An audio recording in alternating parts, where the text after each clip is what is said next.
Okay, so number one, we're going to start with what we do always, and that is the Dallas Cowboys.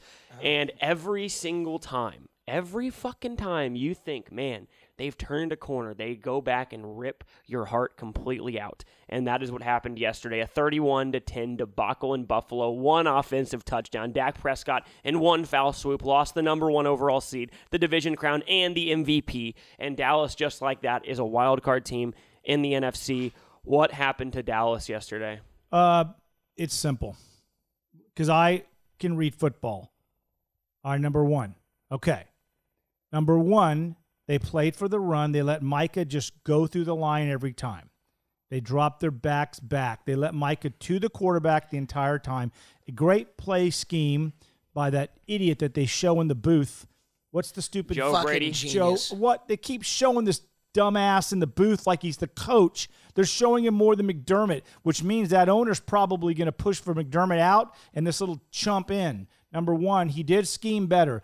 Mike McCarthy and Dan Quinn did not adjust one iota. And that's what I saw, and that was when I was on Morning Talk all day. They did not adjust whatsoever. So they decided we're shutting down any long plays. You're going to do short plays. Dak didn't check down. They didn't run the ball. Pollard started to run well. He's out. What is he doing out all the time? He goes out every third play. He does not play. Supposedly an all-down back does not play. How many yards do you have? 49 yards. Yeah, but he didn't get any carries, and that's also because Mike McCarthy just randomly puts fucking Rico Dowdle in there. Doesn't matter. It's your dad's boy. He's your so dad knows, fucking Your bad. dad knows ball. Let me see. Yeah, I know football. Give me a Guy break. fucking read the knows book, ball. 50 Years of Football, when I was 4 years old. I was watching Dallas Cowboys picking quarterbacks. But that's another issue. You Real didn't quick, even finish high school. let me say, okay? You yes. can't fucking read. Oh, my God, I'm finished. I can teach college. I'm a professor. A fucking professor. He is I can a professor. Thank you. Honorary I professor. saw that teach, professor document. It was like I can teach in crayon. any college today, including UCLA. Okay, so let's just get off of that whole education thing. Don't even go there. So, by the way, fucking like scholar was straight A's. By first grade, I was already in sixth grade mentally. You were going to be a Rhodes Scholar, Yeah. and then you decided to get up Music. on the road and head out to At produce 10 years music. old, I was Yes. already making money in the music business. Yes. Why would I do? I'm making $100 for 30 minutes. I'm like, hey man, this is fucking good money. All right. So anyway, while everybody else is doodly-dallying around asking mommy for money, I'm out spending my own cash and paying my brother to drive me to a gig because he had no money. Okay, what does that have to say? Okay, who was smarter in that family? So anyway, bottom line is that they let him pass the ball down. He didn't check down. Went for the long pass. Let's look at it. I'm gonna break it down real quick. I'm gonna be fast. What you just said makes no sense. Yeah, They ran does. the ball the whole game. No, we sucked running the ball. So you're talking about us. Yeah. Yeah, they ran the ball the whole game. That was their scheme. But here's it is in a nutshell. If you take away the long bomb, the pass into triple coverage, the penalty for hitting Josh Allen, the penalty for pass interference. What? Keep going. If you take those, This is a lot of stuff we're no, taking it's not. away. Think about it. You take away a bullshit call at third and pass interference at 3rd and 19. Was it? Which one was it? 3rd and 19. No, it was 2nd and 19. The ball The was fumble. already the ball was already complete, and Jaron Curse hit him late, and Right. that was a 15-yarder A game. 15-yarder. It would have been 3rd So and 19. what I'm saying is, you take those 4 plays away. Not that I think they actually would have won that game. I don't think they're going to win in dark. By the way, light the fucking field up. Buffalo sucks. Who wants to live there? Number one. Number two, it's a shit town. I played Buffalo, man. That's a shit town. They've been asking for him to go back for my fucking God, years, man. and The he said, 80s, I'm not we played going Buffalo, nothing but ugly girls. I mean, butt-ass ugly girls. Seriously. Okay, butt-ass Charles ugly girls. Barkley. Butt-ass ugly girls. And they're dumb as shit. The girls are up there. So anyway, that's number one. Number two, who wants to play that damn hellhole? Number two, who the hell wants to live there? I looked at real estate there just to look at it the other day. My God, you can buy yourself a shit palace for about $200,000. And when I mean a shit palace, I mean a palace that's a piece of shit. But anyway, that's all they do is live. That's all they do is live for this football team. They better do an indoor stadium, because that thing get a retracting roof, because that place is a shit house. Anyway, hard place to play, dark field. Get some lights. Call GE or something. Get a sponsorship. By the way, number two, you can't even get a correct camera angle in Buffalo because of the way that the stadium's set up. Number three, those penalty plays, you take them away.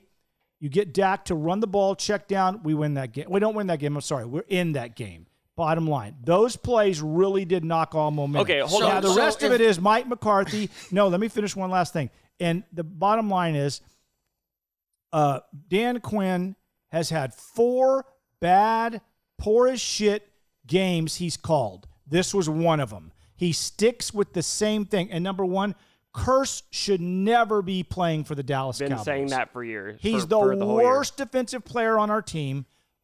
Absolutely the worst. Now I'm out. That's the way it went down. If you were, and you say, well, if you take this play, you take that play. No, there's one-sided plays. You don't call the pass roughing the passer. You don't call that late hit. It's ridiculous.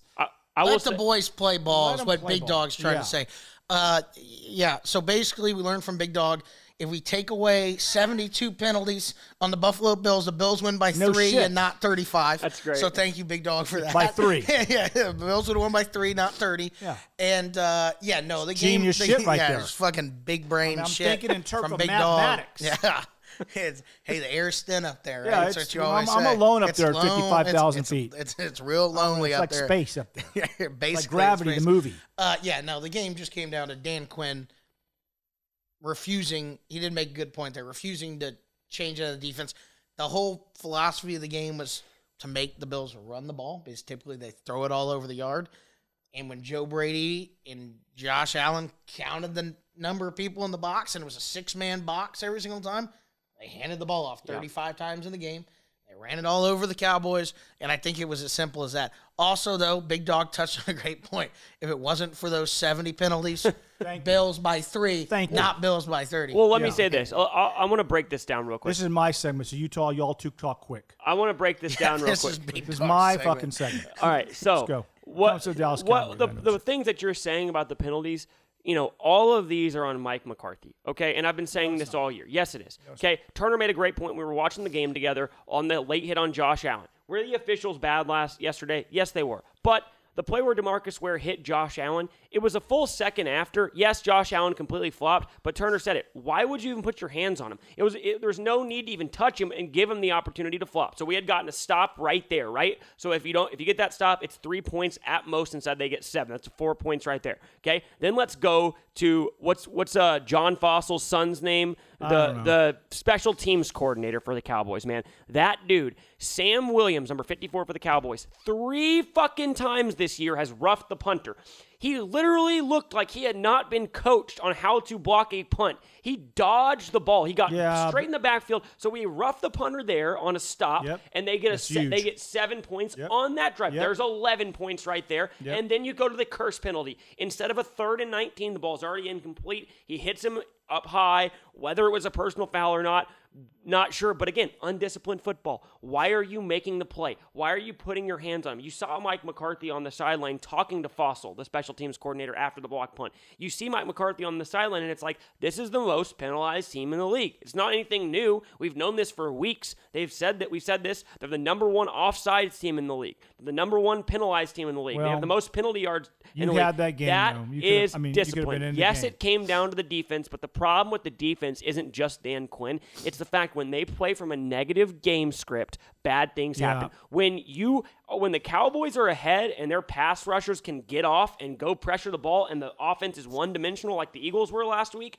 the Cowboys defense looks like a top 5 defense. When the defense is playing against a team when we're down and there's balance and Dan Quinn can, drops guys back and teams can run all over us and teams can move the ball. Cardinals did it week 2 when they got ahead on us. Philly did it when they got ahead on us. Buffalo did it yesterday, right? It's what happens to us. San Francisco as well. So those are the biggest issues with the team, but it was a horrific loss for the Cowboys, especially with Jalen Hurts being out possibly tonight. No, he's the not Eagles gonna, could lose. Our guy Jalen. Black Tom Brady's playing. The Black Tom sit. Brady is playing. Oh Okay, my God. The Black BTB is playing. Number 1, number 2. I have a little gripe here. When I suggest, because Bailey, our producer, and Alex, when I want a colored lighting underneath those shelves, let's freaking get them. Yeah. I don't. When I say something, I want when colored Big light Dogs, on me. When Big Dog I wants, don't like white light on right. me. When I play arenas, used to tell the guy, like, if you put the white lights on me, you're fired. And he goes, I don't even work for you. I said, doesn't matter. I'll fucking make One sure other you're fired. big thing that we need to get into, though. Are you going to go Cowboys again? No, I'm done.